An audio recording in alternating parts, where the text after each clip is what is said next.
In tonight's news edition, His Majesty the King meets in New York with Klaus Schwab to discuss cooperation between Jordan and the World Economic Forum at the start of a U.S. visit to address the 69th Annual General Debate. Our security and military forces abort 2 infiltration attempts into Jordanian borders, and the Interior Minister speaks out on the security situation, assuring Jordanians of the readiness to defend the homeland. And the United States announces there are indications other countries are willing to commit to using force against Islamic State terrorists in Syria.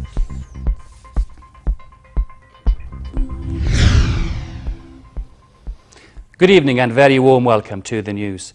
His Majesty the King met in New York with founder and executive chairman of the World Economic Forum, Klaus Schwab, and discussed with him cooperation between Jordan and the Forum as a platform to deliberate economic challenges confronting the Arab region. His Majesty said the annual meeting of world leaders and economists helps tackle such issues as creating work opportunities for the youth, who constitute the large percentage of the region's population. Schwab commended His Majesty's continued quest for peace and security in the region, especially in light of ongoing developments. King Abdullah arrived today in New York on the second leg of his working trip, which started in Paris on Wednesday, to participate in the 69th UN General Assembly session. His Majesty leads Jordan's delegation and will address the meeting to present Jordan's stand on current developments in the region. He will also meet with a number of world leaders and other political personalities taking part in the meetings. World leaders will tackle a host of crises during the annual general debate. The top issue will be the rampage of Islamic State terrorists in Syria and Iraq. UN Secretary General Ban Ki-moon said, and I quote, "Together we will address the horrendous violence in Syria and Iraq, where conflict and governance failures have provided a breeding ground for extremist groups." More than 140 heads of state will attend the debate, which begins on Wednesday and continues for 5 days. And here at home, an official source at the General Command of Jordan Armed Forces said border guards engaged with and destroyed a vehicle that was trying to cross into the country from Iraq illegally last night. The source clarified that troops warned the driver of the vehicle and ordered him to stop, but he didn't comply, forcing the army to destroy the vehicle inside Iraqi territory. And elsewhere in the Gulf of Aqaba, the Royal Naval Force has foiled an attempt by an unidentified boat to enter Jordanian territorial waters and arrested 2 people from an Arab nationality who are now being interrogated, also according to Jordanian military sources. And Jordanian security forces have arrested a number of individuals linked to the terrorist Islamic group Daesh, who admitted they had received orders from the group's leadership in Syria to carry out terrorist attacks in the kingdom. The apprehended members said they were seeking to instigate anarchy and fear in Jordan as they prepare for other further attacks. According to security sources, an explosion occurred in the home of one member of the group during preparation of homemade explosives. 11 members have been brought to the courts and the investigation is still underway. And Interior Minister Hussein Al-Majali spoke to Jordan TV reporter Ibrahim Likhrisha on the security incidents during the past 24 hours, assuring Jordanians that our armed forces and security agencies are ready to react in full force to any attempt to threaten the homeland. Sir, to answer your question is that there has been 2 attempts to infiltrate the borders of the Hashemite Kingdom of Jordan last night and early this morning, one by sea in the Gulf of Aqaba. That has failed before entering. They were warned by warning shots. They did not stop, so they were engaged. Both people who were on the boat were apprehended, and now investigation is being carried out by the specialized authorities. Also, there was an incident on our eastern borders with Iraq, where there's a vehicle, a fast-moving vehicle, tried to break through the barrier, the unofficial barrier, not through official borders. And there was warning shots. There were warning shots at the vehicle. Did not stop, so we engaged that vehicle and it was fully destroyed with its passengers. It happened on Iraqi soil, not on Jordanian soil. With that, it shows the readiness, plus amongst many other incidents that have happened before that, the Jordanian armed forces and the security agencies in Jordan are fully ready to engage and to act with any of these terrorist organizations that hold the name of Islam, which is actually, I believe this is totally incorrect, because they are as far away from Islam as distance between Earth and Moon, probably, or something like that. But we are ready. I would like, through the JTV, to tell all Jordanians and all our guests in Jordan that Jordan is safe. Jordan is a oasis of tranquility and security, and they should sleep well at night, and their brethren in the armed forces and the security forces are ready to react to any. There has been also many arrests for people who were thinking of putting their dark ideology into effect, but they've been monitored, they've been tracked, and they've been apprehended. So many people speak about sleeping cells. Well, I guarantee you they'll remain sleeping. They will. If they don't want to sleep, we'll force them to sleep. And this is a time where all of us have to have a very strong home front to face this enemy. And this is an enemy that has plans to disrupt all the Arab world and all the Muslim world, not only Jordan. And those have been plans for years and years. To remember, in 2005, we've had the hotels. So this is not new to us, and we're ready to deal with it, and we're even stronger to deal with it more than any time in our recent history or past history. The United States, meanwhile, is saying other countries are willing to launch airstrikes in Syria. U.S. Ambassador to the United Nations Samantha Power said there are indications other countries than the U.S. are willing to commit to using force against Islamic State terrorists in Syria. She told NBC's Meet the Press today, and I quote, "We are seeing a diverse range of forms of support, and the commitments are coming in every day." Power refused to identify any of the countries that might join in an airstrike effort in Syria, but said, "We are not having problems getting countries to commit." Well, let me underscore the point about the outpouring of support. Secretary Kerry convened a meeting of the Security Council on Friday where more than 40 countries spoke in support of the anti-ISIL effort, half at the ministerial level. The French last week joined combat strike missions in Iraq for the first time. You have the Saudis who've come out and offered training bases for the moderate opposition now that Congress has approved the train and equip program that the President put forward. So we're seeing a diverse range of forms of support, and the commitments are coming in every day. And as airstrikes in Syria seem imminent, Russian Foreign Minister Sergei Lavrov told U.S. Secretary of State John Kerry that Washington should respect Syrian sovereignty in its fight against Islamic State terrorists. According to a ministry statement, Lavrov stressed the necessity to strictly comply with the United Nations statute, norms of international law, and unconditional respect of Syrian sovereignty during the fulfillment of plans by the US-led coalition, which includes the use of force. Turkey, meanwhile, faces one of the biggest influxes of refugees from Syria since the war there began more than 3 years ago. At least 70,000 are confirmed to have crossed the borders from Syria since Friday, as civilians continue to flee clashes between Islamic State terrorists and Kurdish forces. Islamic State has seized at least 64 villages around Kobani since the onslaught started on Tuesday, using heavy arms and thousands of fighters. It executed at least 11 civilians yesterday, including at least 2 boys. UNHCR's representative in Turkey said in Ankara the number of those who crossed may be even more than 70,000.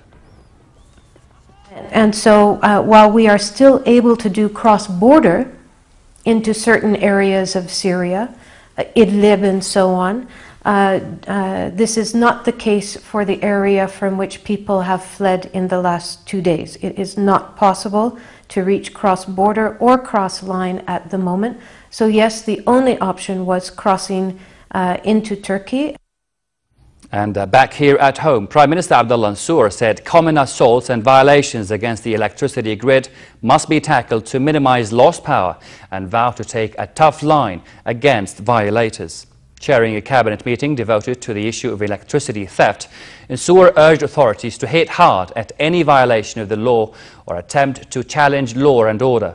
He cautioned that any illegal exploitation of electricity networks as a national resource amounts to an assault on public property, assuring that full force of the law must be applied on all without exceptions. The Prime Minister also urged electricity distribution companies to take all the necessary precautions to ensure that no power blackouts occur during winter or emergencies. The Ministry of Planning and International Cooperation signed an agreement with Germany to finance the third phase of a project aimed at providing Syrian refugees in the kingdom with water. The special grant agreement by Germany amounts to 15 million euros. The project seeks to help Jordan deal with emergency water conditions, especially in the north, where there is a high concentration of refugees. Minister of Planning Ibrahim Saif thanked the German government for its continued support of the kingdom through grants and other technical aid and soft loans to bankroll vital projects in key sectors, including water, education and energy. Saif signed the deal for Jordan alongside Minister of Water and Irrigation Hazem bin Nasser and in the presence of German Ambassador Ralph Taraf and Deputy Director of the German Development Bank, the KfW office here in Amman. We know of the huge burden which the refugees of Syrian origin have brought to Jordan. And we know not only of the burden in general terms, but we know the details of the burden on all aspects of life and of the state infrastructure in Jordan. We know of the burden with regard to security, with regard to the budget, with regard to the infrastructure, with regard to the services. A day before the resumption of negotiations between Palestinians and Israelis over the Gaza ceasefire, officials from both sides lowered expectations of an imminent breakthrough. Talks between the two sides are expected to begin in Cairo on Wednesday, just over a month after the Egyptian-mediated ceasefire began. The Israeli Minister of Strategic Affairs said he does not have much hope regarding the talks and pointed the finger on Hamas for the failure of negotiations. A Hamas spokesman said the upcoming indirect talks would have to address a number of issues, including reconstruction of Gaza port and airport, as well as prisoners' release. Salah al-Bardawil, however, blamed Israel for the thousands of Palestinian migrants who have left Gaza with their sights set on Europe. The devastating Israeli war in Gaza has swollen the number of Palestinians in the blockaded strip, joining a perilous exodus by sea of migrants fleeing the conflict. There are reports that between 1,500 and 2,000 Gazans have left the enclave for Europe in the past 4 or 5 months, with a trickle of individuals growing into groups of dozens during a 7-week war halted by a truce. The Zionist occupation is the main reason behind all of the crisis in Palestine. This Zionist occupation attacks the Palestinians, their homes and businesses, to force them to leave their land and open the way to the settlers to take it. 3 Egyptian policemen were killed in a bomb blast near the Foreign Ministry in the capital, Cairo. A Foreign Ministry statement said of the policeman was a recruit, a witness in a trial of deposed President Mohammed Morsi. There was no immediate claim of responsibility for the blast, the most serious attack in Cairo in almost 3 months. At least 7 others were wounded. The blast took place in the neighborhood of Bulaq Abu Ula, which is located in a high-rise building beside the Nile, and caused a tree to fall down on a nearby car. And in a separate incident later in the day, 6 Egyptian soldiers were killed when a military aircraft crashed while on a training mission south of Cairo. An army statement said a technical failure led to the crash of the aircraft in Fayoum province. Yemen's Prime Minister Mohammed Salim Basindwa submitted his resignation to President Abdrabbu Mansour Hadi. Basindwa stepped down amid chaos over reported advances by Shiite Houthi rebels on some military buildings and government offices in the capital, Sana'a. Fighting has intensified in the capital with shelling and gunfire across the capital, despite the imposition of an overnight curfew. We get more in this report. Fighting continued in the Yemeni capital Sana'a for the fourth day, despite an announcement that the government and Shia Houthi rebels were to sign a truce. The fighting, which intensified after weeks of protest and clashes, appeared to be the biggest challenge after veteran ruler Ali Abdullah Saleh was forced to step down in 2012. Residents spoke of heavy shelling and gunfire overnight in an area close to the Al-Iman University.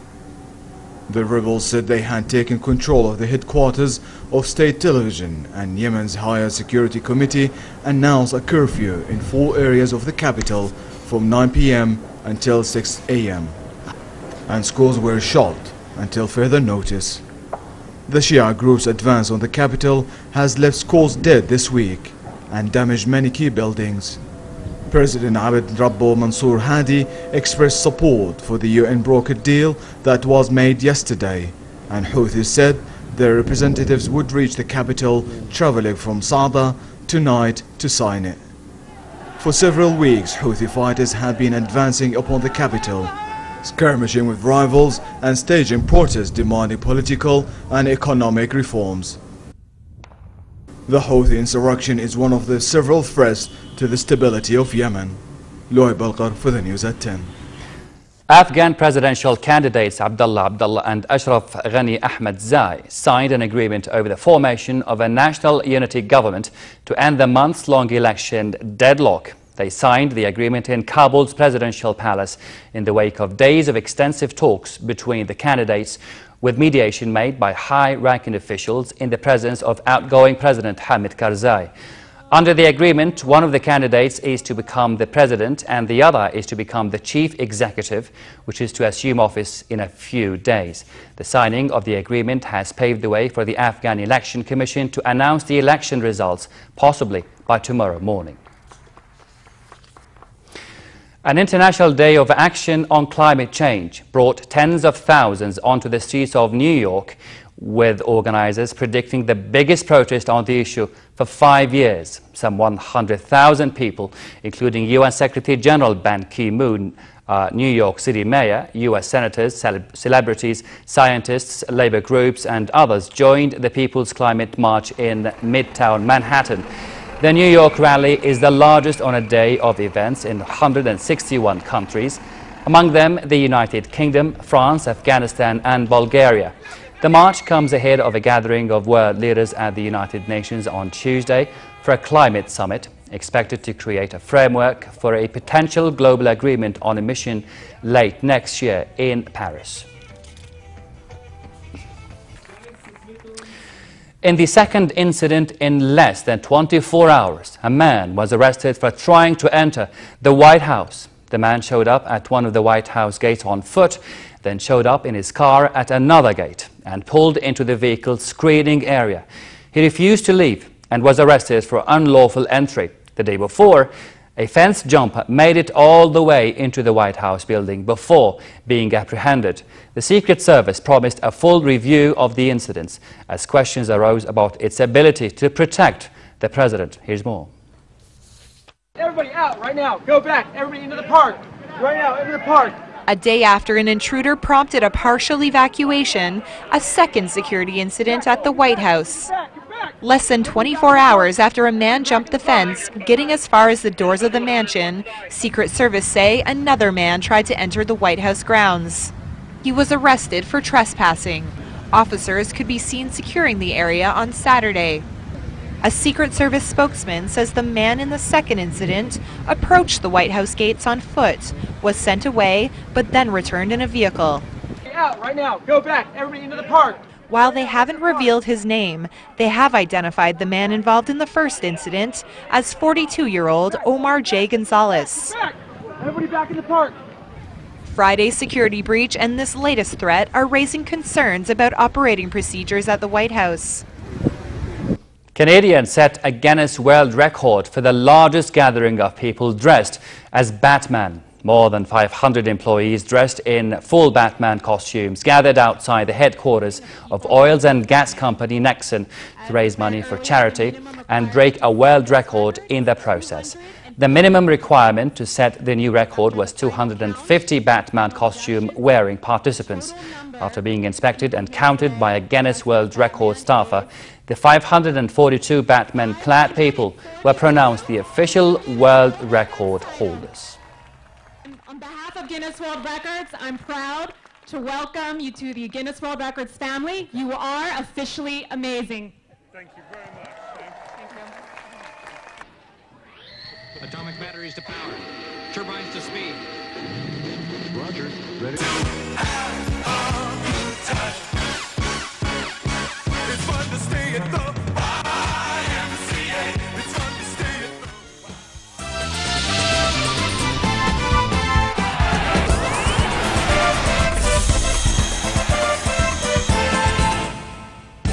We begin with tennis. Former world number 1 Ana Ivanovic cruised past Karolina Wozniacki to win the Pan-Pacific Open in Tokyo. The 6-2, 7-6 win gave the Serb her 4th WTA title of the year, moving up from 8th spot to 5th in the race for Singapore.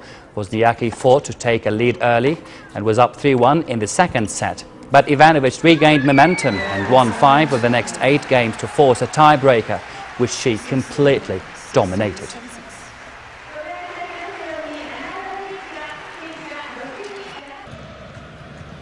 PSV Eindhoven stay top of the Dutch Eredivisie with a comfortable 4-0 win at home against SC Cambuur.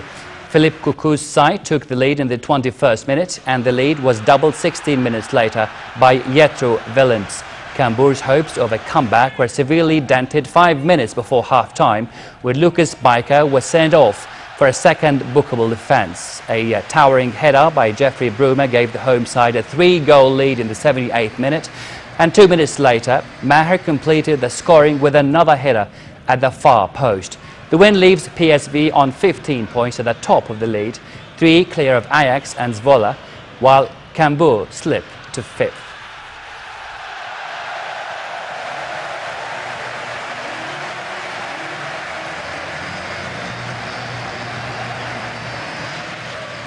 Now, let's see what the weather has in store for us. Cool tonight in most regions with low clouds expected in the country's northern and central regions, while winds will be northwesterly fresh. A slight rise in temperatures tomorrow will create pleasant weather across much of the hilly areas, but it will remain relatively hot in the Jordan Valley, where its southernmost parts should expect a high of 36 degrees. And further south, it will be hot in the port of Aqaba with northerly brisk winds and slightly high seas. Next, the lows and highs for tonight and tomorrow.